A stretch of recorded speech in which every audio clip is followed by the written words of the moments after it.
Hello, SDPO sir আপনার সঙ্গে একটু কথা বলবেন। একটু হোল্ড করুন। নমস্কার, এসডিপিও প্রকাশ সান্যাল কথা বলছি। হ্যাঁ, জয়িতারার ব্যাপারে আপনি কি জানেন? না না, মানে আমি পুরোটা জানি না, কিন্তু আমি জানতে চাই। Sir, she was murdered. আপনি নিশ্চিত? 15 বছর আগে এই এলাকা থেকে জয়িতা রায় বলে একটি মেয়ে নিখোঁজ হয়ে যায়। আচ্ছা, মধুবন এই জায়গাটা সম্পর্কে আপনি কি করে জানলেন?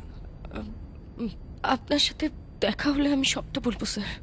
আপনি এক কাজ করুন, আমার অফিসে চলে আসুন। জয়িতা রায়ের ডিসঅ্যাপিয়ারেন্স মামলাটা এখনো আনসলভড। দেখা যাক, আপনার হেল্প পেলে যদি কেসটা ক্লোজ করা যায়। Okay sir. মেয়েটা সোশ্যাল মিডিয়ায় দিয়েই না পুরো গোলমাল করে ফেলেছে। ব্যাপারটা না দেওয়াই উচিত ছিল। এতে করে কি হবে জানেন তো? জয়িতা রায়ের কেসের সঙ্গে যারা জড়িয়ে আছে তারা এবার নড়ে চড়ে বসতে পারে।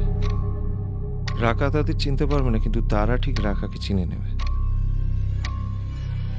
জয়িতা রায় নামে একটা মেয়ে আমার আন্ডারে এনসিসি করতো, সেও নিখোঁজ হয়ে গেছিল।